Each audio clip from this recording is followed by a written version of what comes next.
Doctor ইউনূসের মতো অবস্থা হবে। ঢাল নাই, তলোয়ার নাই, নিধিরাম সর্দার। আর্মিও কথা শোনে না, সচিবালয়ের কথা শোনে না, প্রধান উপদেষ্টায় লাভ কি? কোনো লাভ নাই। এটা মোহাম্মদ সাল্লাল্লাহু আলাইহি ওয়াসাল্লাম খুব ভালো বুঝতেন যে আমি হব মদিনার হেড অফ দ্য কান্ট্রি, আর টাকার মালিক থাকবে ইহুদি, এই রাষ্ট্র তো আমি চালাতে পারবো না। তখন মোহাম্মদ সাল্লাল্লাহু আলাইহি ওয়াসাল্লাম আনসারীদের বললেন যে আমার সাথে যারা মুহাজির এসেছে এরা ব্যবসা বুঝে, তোমাদের সম্পত্তি অর্ধেক অর্ধেক। কারো যদি 5টা উট থাকে 2টা মুহাজিরকে দিয়ে দাও, কারো যদি ক্যাশ টাকা 5,000 থাকে 2,000 মুহাজিরকে দিয়ে দাও, কারো যদি জমি 10 বিঘা থাকে 5 বিঘা মুহাজিরদের দিয়ে দাও, যাতে ওরা ব্যবসা করে অর্থনৈতিক কন্ট্রোলটা নিতে পারে। আল্লাহর নবীর জীবদ্দশাতে ওসমান ইবিন আফফান, জুবাইর ইবনুল আওয়াম, আব্দুর রহমান বিন আউফ এরা কোটি কোটি টাকার মালিক ব্যবসা করে আল্লাহর নবীর জীবদ্দশাতেই। বদরের যুদ্ধকে আমাদের কাছে মনে হয় যে এটা দুই ধর্মের একটা যুদ্ধ চলতেছে, হক আর বাতিলের যুদ্ধ। কিন্তু আপনি ইতিহাস পড়ে দেখেন বদরের যুদ্ধটা মূলত অর্থনৈতিক। এখান থেকে কেবলা কোন দিকে? এইদিকে কেবলা, তাই না? এদিকে যদি কেবলা হয় তাহলে বুঝেন এইটা হচ্ছে মক্কা, এইটা মদিনা, আর এই যে মাইকটা এখানে রাখা আছে এটা সিরিয়া। এই পাশে সমুদ্র, এই সমুদ্রের ধার দিয়ে মক্কার মানুষরা আগের যুগ থেকেই সিরিয়াতে ব্যবসা করতে যেত। আমাদের নবী মুহাম্মদ সাল্লাল্লাহু আলাইহি ওয়াসাল্লাম নিজে মক্কা থেকে সিরিয়াতে ব্যবসা করতে গেছে চাচার সাথে। এখন আল্লাহর নবী যখন মক্কা থেকে হিজরত করে মদিনায় গেলেন, মদিনায় যাওয়ার পরেই উনি বিজনেস রুট কাট অফ করে দিয়েছে মক্কার এই ব্যবসায়ীদের জন্য। ব্যবসায় বন্ধ। আবু সুফিয়ান কাফেলা নিয়ে ফেরত আসতে পারে না, ব্যবসায়িক কাফেলা নিয়ে আবু সুফিয়ান সিরিয়া থেকে ফেরত আসতে পারে না। মুহাম্মদ সাল্লাল্লাহু আলাইহি ওয়াসাল্লাম রাস্তা বন্ধ করে দিয়েছে। তখন তো মক্কার এই আবু জাহাল এবং যারা মক্কার কাফের মুশরিকদের মাথা নষ্ট যে এই মদিনা রাষ্ট্র যদি স্থায়ী হয় আমাদের তো ব্যবসা বন্ধ হয়ে যাবে, আমরা খাবো কি? বিজনেস রুট ক্লিয়ার করার জন্য বদরের যুদ্ধ হয়েছে। এই জন্য বদরের যুদ্ধ মদিনায় হয়নি, সমুদ্রের ধারে হয়েছে। যে রাস্তা দিয়ে ব্যবসা হতো ওই বিজনেস রুট ক্লিয়ার করার জন্য বদরের যুদ্ধ হয়েছে। টাকার যুদ্ধ, অর্থনীতির যুদ্ধ। তাহলে টাকার কি পরিমাণ গুরুত্ব বুঝেন, অর্থনীতির কি পরিমাণ গুরুত্ব। আজকে মুসলমানদের হাতে অর্থনৈতিক কন্ট্রোল নাই দেখেই তো মুসলমানেরা গোলাম। অর্থনৈতিক কন্ট্রোল ইহুদিদের হাতে দেখেই তো আমরা গোলাম। অর্থনৈতিক কন্ট্রোল আমেরিকার হাতে, ডলার ভিত্তিক যে অর্থনীতি, এটার কন্ট্রোল আমেরিকার হাতে দেখেই তো আমাদের কিছু করার নেই। তো আমি এই আলোচনা লম্বা করতে চাচ্ছি না। টাকার বিনিময়ে জান্নাত বিক্রি হবে এবং টাকা দিয়েই জান্নাত ক্রয় করতে হবে। এই জন্য মুসলমানদের উদ্যোক্তা হতেই হবে। মুসলমানরা চাকরিজীবী জাতি কোনোদিন ছিল না। এই ইউরোপীয় উপনিবেশ মুসলমানদের চাকরি শিখিয়েছে। মুসলমানরা ছিল মুরুবিদুইন, যাযাবর, বিজনেসম্যান। নাহি মাকাম কি খুগার তবিয়তে আজাদ, হাওয়ায়ে সাইরে মিসালে নসিম পায়দা কর। যাই মুসলমানেরা, তোমরা নির্দিষ্ট কাজ আর নির্দিষ্ট এলাকার মুখাপেক্ষী নও। তোমরা তো সকালবেলার প্রবাহিত শীতল আবহাওয়ার মতো, যার কোনো সীমানা নাই, যার কোনো বর্ডার নাই। মুসলমান ব্যবসায়ীদের কোনো বর্ডার ছিল না। যত সাহাবীর জীবনী আছে তার 90% সাহাবী নিজ এলাকায় মারা যায়নি, নিজ দেশে মারা যায়নি। যে মক্কার ও মক্কায় মারা যায়নি, যে মদিনার ও মদিনায় মারা যায়নি। কে ইরাকে, কে সিরিয়ায়, কে ইয়েমেনে, কে আফগানিস্তানে, কে মরক্কোতে, কে আফ্রিকাতে, যে যেখানে পেরেছে সে যেখানে চলে গেছে। বিজনেস আর দাওয়াত, ব্যবসার দাওয়াত। জিন্দা কওমোं का यही है আলামত কে বদলতি রহতি है उनका सुबह शाम। আল্লামা ইকবাল লিখেছে, জীবিত কওমের এটাই চিহ্ন যাদের সকাল সন্ধ্যা পরিবর্তন হতে থাকে। যার সকাল সন্ধ্যা প্রত্যেক দিন একই রকম, ও তো মারা গেছে। সকালবেলা শুটবুট পরে অফিসে যায়, আবার বিকেলবেলা আসে, আবার সকালবেলা অফিসে যায়, আবার বিকেলবেলা আসে। তাহলে আর প্রতিদিনের সকাল সন্ধ্যা একই রকম। তাহলে এটা মৃত জাতি। আর মরু যাযাবর বিদুইন, আজ এখানে 5 দিন থাকলো গরু ছাগল উট নিয়ে, 5 দিন পর আবার 100 কিলোমিটার দূরে আর এক জায়গায় চলে গেছে। ওখানকার যুদ্ধ, ওখানকার পরিবেশ ভিন্ন। আবার দাওয়াত, আবার ব্যবসা নিয়ে আর এক এলাকায় চলে গেছে, সেখানকার পরিবেশ, সেখানকার সমস্যা ভিন্ন। আবার ওখান থেকে 1 বছর 2 বছর পর আবার আর এক জায়গায় চলে গেছে ব্যবসা দাওয়াত নেওয়ার। প্রত্যেক দিনের সকাল আর সন্ধ্যা পরিবর্তন হচ্ছে। এটাই জীবিত জাতি, এটাই মুসলমান উম্মাহ। আর ইউরোপীয় উপনিবেশ এসে মুসলমানদের শেখালো তোমরা চাকরি করো, দিয়ে আমরা হয়ে গেলাম গোলাম। ব্যবসায়ী হতে হবে, টাকা ইনকাম করতে হবে, প্রচুর পরিমাণে মসজিদ মাদ্রাসায় টাকা দিতে হবে। আমি আগে মনে করতাম, বাংলাদেশ ছাড়ার আগে, ইউরোপ যাওয়ার আগে মনে করতাম যে আমরা মুসলমানেরাই মনে হয় বেশি দানের কথা বলি আর বেশি দান করি। ইউরোপ ঘোরার পর ইংল্যান্ড ঘোরার পর আমার এই ভুল ধারণা ভেঙে গেছে, আমাদের চাইতে ওরা বেশি দান করে, ওরা বেশি ডোনেট করে। এই জন্য তো খ্রিস্টান মিশনারিগুলো এত পাওয়ারফুল। এগুলো সরকারি টাকা নয়, এগুলো আপনাদের মতো সাধারণ মানুষের দানের টাকা। যে টাকাগুলো ওরা ইউরোপ থেকে, আমেরিকা থেকে, ইংল্যান্ড থেকে নিয়ে বাংলাদেশে ব্যয় করতেছে, এরকম সারা পৃথিবীতে ব্যয় করতেছে, এগুলো সব আপনাদের মতো সাধারণ মানুষ দান করেছে, সরকার নয়। এই পরিমাণ তারা দান করে। তো আমি সবার প্রতি উদাত্ত আহ্বান জানাবো যে আমরা আজকের এই প্রতিষ্ঠানে যে যতদূর সম্ভব আপনাদের স্বেচ্ছাসেবক যদি থাকে ভিতরে যাওয়ার জন্য বলে দেন। বৈঠকি দানে আমরা সবাই অংশগ্রহণ করি এবং আমি আমার বক্তব্যের মূল বিষয়বস্তুর দিকে এগিয়ে যাই। যে আমার বক্তব্যের মূল বিষয়বস্তু হচ্ছে গোলামি থেকে মুক্তির উপায়, দাসত্ব থেকে মুক্তির উপায়। আজকে মুসলমানদের যে গোলামি এবং দাসত্ব, এই গোলামি থেকে এবং এই দাসত্ব থেকে মুক্তির উপায় কি? আপনারা একটু 5 মিনিটের মধ্যে আপনাদের আদায়ের কাজটা শেষ করে ফেলেন। সবাই একটু নিজ নিজ জায়গা থেকে উঠে আশপাশ থেকে আদায় করে ফেলেন এবং সবাই অংশগ্রহণ করেন যে যতটুকু পারেন এবং মূল বক্তব্যের দিকে মনোযোগী হন।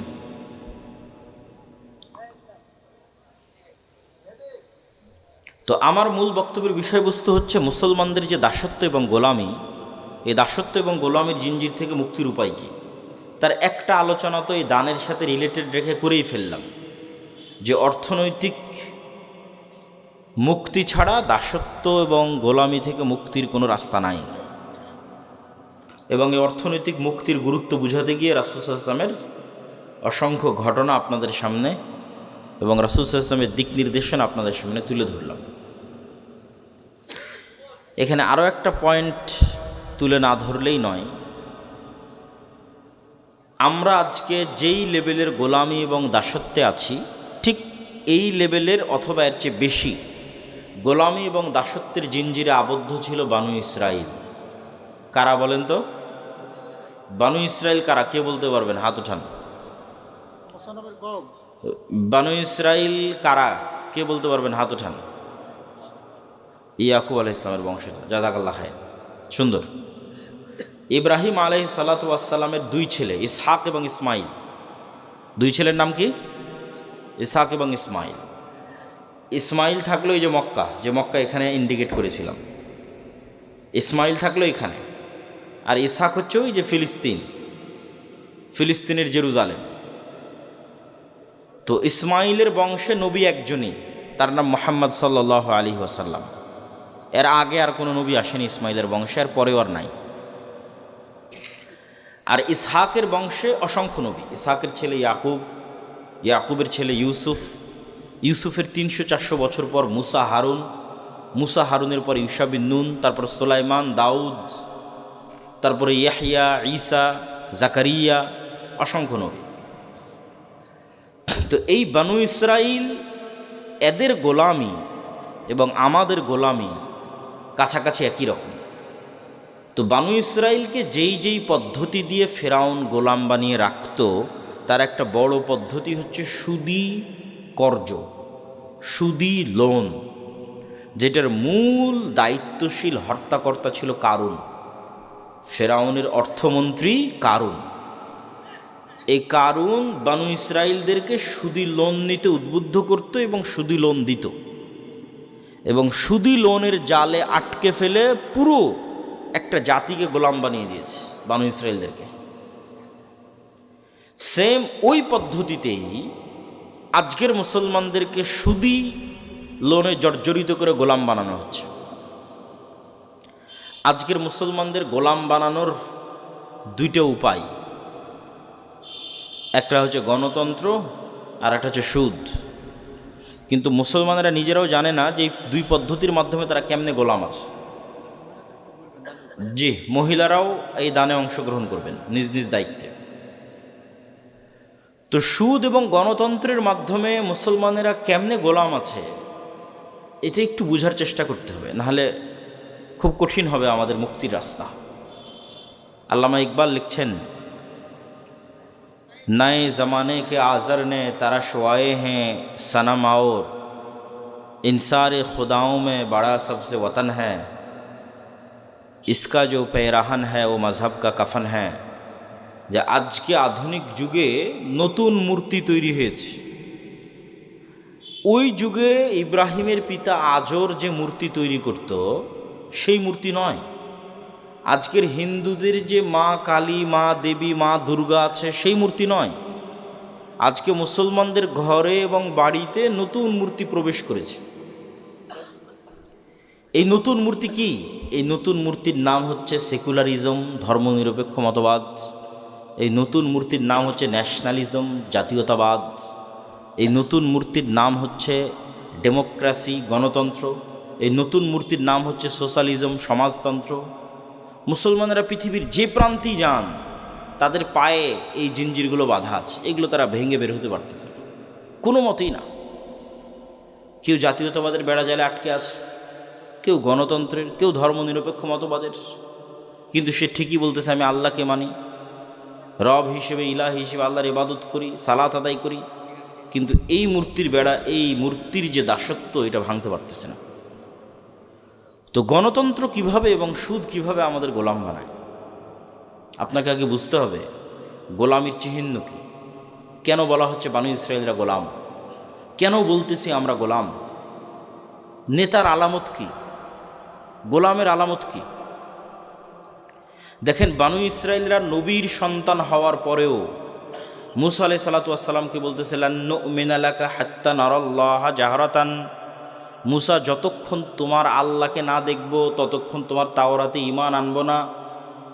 অথচ এই বানু ইসরাইল এখনই 2 দিন আগে, 1 সপ্তাহ হয়নি, চোখের সামনে দেখেছে সমুদ্র ফেড়ে রাস্তা তৈরি হয়েছে, ফেরাউন ডুবে মরে গেছে। এই দৃশ্য নিজে চোখে দেখার পর মানুষ কেমনে বলতে পারে যে মুসা, তোমার আল্লাহকে না দেখা পর্যন্ত তোমার তাওরাতে ঈমান আনবো? কেমনে বলতে পারে? উত্তর একটাই, এরা হচ্ছে ন্যারো মাইন্ডেড গোলাম, সংকীর্ণ মনা। 300 বছর থেকে গোলামি করে আসতেছে, এই জন্য স্বাধীন নেতা মুসার সাথে চলতে পারতেছে না। তারা বলল, মুসা, এই মরুভূমি সিনাই মরুভূমি, এখানে পানি নাই, এই সমুদ্রের লবণাক্ত পানি ভালো লাগে না। ওয়াইজিস্তাসকা মুসা লিকওমি ফাকুল নাজরিব বিআসাকাল হাজার ফানফাজারাত মিনহু ইসনাতা আশারাতা আইনা ক্বাদ আলিমা কুল্লু উনাসিম মাশরাবাহুম।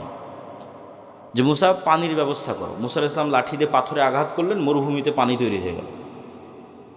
এবার বলল, মুসা, খাবারের ব্যবস্থা করো। মুসা আলাইহিস সালাম আল্লাহকে বললেন, জান্নাত থেকে মান্না এবং সালোয়া, বিশেষ পাখি, বিশেষ মাশরুম, যে বিশেষ মাশরুমের বর্তমান বাজার মূল্য কেজি প্রতি 5 লক্ষ টাকা গড়ে, এখন বাজার মূল্য। ওই বিশেষ মাশরুম আর পাখি জান্নাত থেকে আসত। রাতের বেলা তাদের গাছের ডালে, তাদের বাড়ির চালে থাকতো ঝুলন্ত অবস্থায়। এই খাবার 1 দিন 2 দিন খাওয়ার পর তারা বলতেছে, লান নাসবিরা আলা তুআমিন ওয়াহিদ ফাদউ লানা রাব্বাক। এই এক খাবার আমাদের ভালো লাগে না, তোমার আল্লাহকে বলো এই মরুভূমি থেকেই পেঁয়াজ, রসুন, আদা, চাল, ডাল সব উৎপাদন করে দিতে। এ হলো গোলাম কওম। গোলাম হলে এরকম ছেঁচড়া হয়, বুঝতে পেরেছেন? এরা তো নবীর সন্তান, এরা এরকম হলো কখন? 300 বছর থেকে গোলামি করতে করতে এরকম ন্যারো মাইন্ডেড ছেঁচড়া হয়ে গেছে। তা ওইটার সাথে আপনি আমাদের স্বভাব মিলাবেন, তাদের স্বভাবের সাথে একটু পরেই মিলাবো। আল্লাহ সুবহানাহু ওয়া তাআলা এদেরকে বললেন, ঠিক আছে, তোমরা শাকসবজি খেতে চাও, এটা তো মরুভূমি, পাশেই বাংলাদেশের মতো উর্বর ভূমি আছে, তার নাম জেরুজালেম, ফিলিস্তিন, বিজয় করলেই হয়, যুদ্ধ করে বিজয় করো। তখন ওরা বলছে, ইযহাব আনতা ওয়া রাব্বুকা ফাকাতিলা। মুসা, তুমি আর তোমার আল্লাহকে যুদ্ধ করো, আমরা পারবো না। ইন্না ফিহা কওমান জাব্বারিন লান নাদখুলা ফিহা হাত্তা ইয়াখরুজু মিনহা। আরে ওখানে তো বিশাল দেহের অধিকারী জাব্বারিন কওম আছে, ওরা যতক্ষণ বের না হবে আমরা ততক্ষণ যাব না। আল্লাহ তাদের উপর আযাব নাজিল করলেন 40 বছরের। ইয়াতিহুনা ফিল আরদি 40 সানা, 40 বছর পাগলের মতো মরুভূমিতে ঘুরপাক খাও। 40 বছর পর ক্ষমা করে দেওয়া হলো। ঈশাবিন নুনের মাধ্যমে হাতে তওবা করে জেরুজালেম বিজয় হলো। আল্লাহ সূর্যকে থামিয়ে দিলেন, জেরুজালেম বিজয় করার তৌফিক দিলেন। এত 40 বছরের শাস্তি পাওয়ার পর আল্লাহ সুবহানাহু ওয়া তাআলা সূর্যকে থামিয়ে দিয়ে ওদের জেরুজালেম বিজয় দিচ্ছেন। তারপরে আল্লাহ ওদের বলতেছেন, যখন তোমরা এই শহরে প্রবেশ করবা তখন সুজ্জাদান, তখন মাথা নত করে সিজদা অবস্থায় প্রবেশ করবা, আর মুখে বলবা হিত্তাতুন নাগফির লাকুম। যদি হিত্তাতুন বলো, হিব্রু ভাষায় হিত্তাতুন মানে আস্তাগফিরুল্লাহ, তাহলে তোমাদের ক্ষমা করে দেব। এরা আল্লাহর এত বড় নিয়ামত পাওয়ার পরও জেরুজালেমে যখন প্রবেশ করলো তখন পিছন আগে দিল, মাথা উপরে দিল, আর মুখে হিত্তাতুনের জায়গায় বলল হিনতাতুন। দাউদ এবং সুলাইমান আলাইহিস সালাতু ওয়াস সালামের যুগে আল্লাহ বললেন দাউদের কোরআন তেলাওয়াত শোনার জন্য শনিবারের দিন সমুদ্র এবং নদীর মাঝেরা একত্রিত হয়। তোমরা শনিবারের দিন এই মাছগুলোকে ধরিও না। তারা বলল ঠিক আছে, শনিবারের দিন ধরবো না। মাছগুলোকে আটকে রেখে দিল, রবিবারের দিন ধরল। যে আল্লাহ, আপনি তো শনিবারের দিন ধরতে মানা করেছে, শনিবারের দিন তো ধরিনি, মাছ আটকে রেখে দিয়ে কী বারে ধরেছে? তাহলে 2 নম্বরই বুদ্ধিতে 1 নম্বর না 2 নম্বর? না বাংলাদেশিদের চেয়ে বেশি না কম? এইবার মিলাতে পারবেন যে আমি যে বলতেছি যে গোলাম আমি, আপনি কেমনে গোলাম হচ্ছি সেটা বুঝতে পারবেন যে 2 নম্বর বুদ্ধিতে আমরা বাংলাদেশিরা আছি না নাই? এই হলো বানু ইসরাইল। 2 নম্বরই বুদ্ধি, ছেঁচড়ামি, মিথ্যা, চুরি, দুর্নীতি, ধোঁকা, এই জিনিসগুলো যার মধ্যে আছে সে এমনি গোলাম। তাহলে এই জিনিসগুলো কোথায় থেকে তৈরি হয়? ওটাই তো গোলাম তৈরির কারখানা। এবার আশা করি বুঝতে পেরেছেন, এটা তৈরি হয় গণতন্ত্র থেকে আর সুদী অর্থনীতি থেকে। কেমনে হয় সেটাও বুঝিয়ে দিচ্ছি, তাহলে আপনি বুঝবেন গণতন্ত্র হচ্ছে গোলাম তৈরির কারখানা। তো আমরা তো অলরেডি ব্রিটিশদের 190 বছর ঔপনিবেশিক শাসনে গোলাম ছিলামই।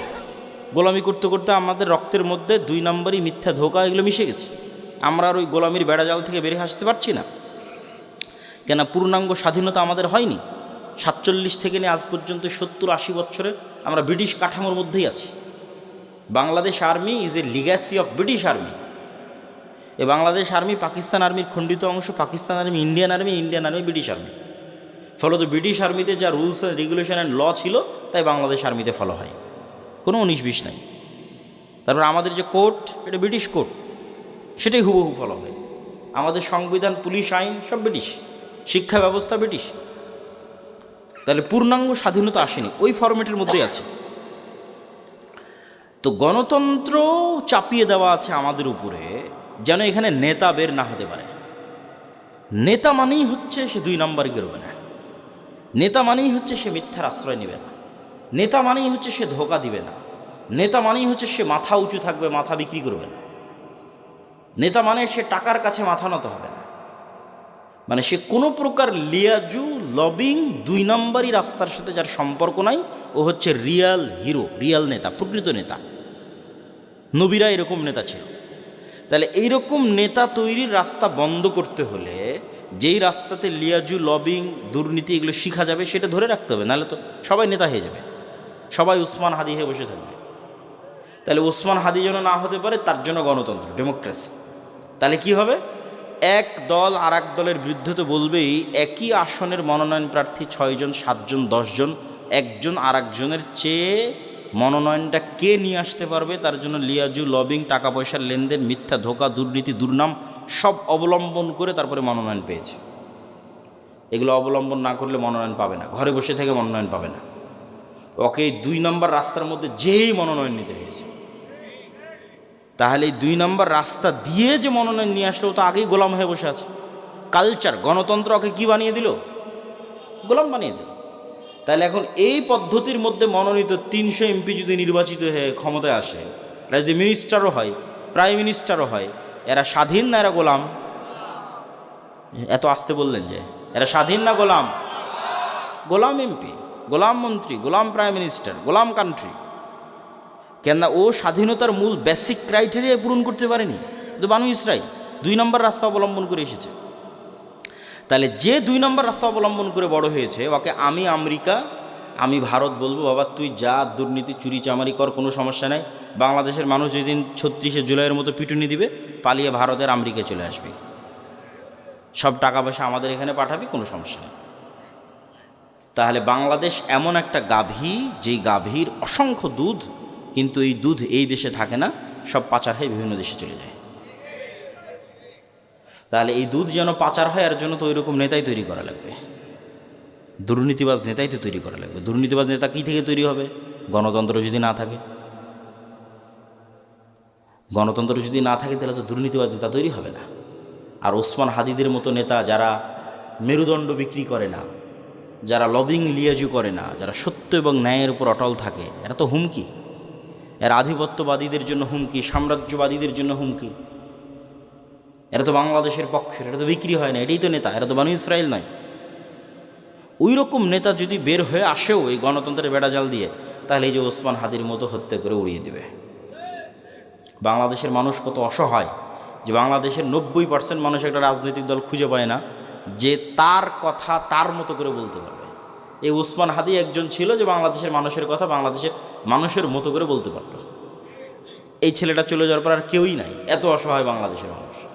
কেন কেউই নাই? ওই যে সবাইকে যে সেটিং করতে হচ্ছে, সবাইকে যে লিয়াজু লবিং করে আসতে হচ্ছে, তাহলে সে কেমনে আপনার কথা বলতে পারবে? যদি বিক্রি হয়ে আসতেছে, লিয়াজু লবিং করে আসছে, আপনার কথা বলতে পারবে না, গোলাম হয়ে আসতেছে।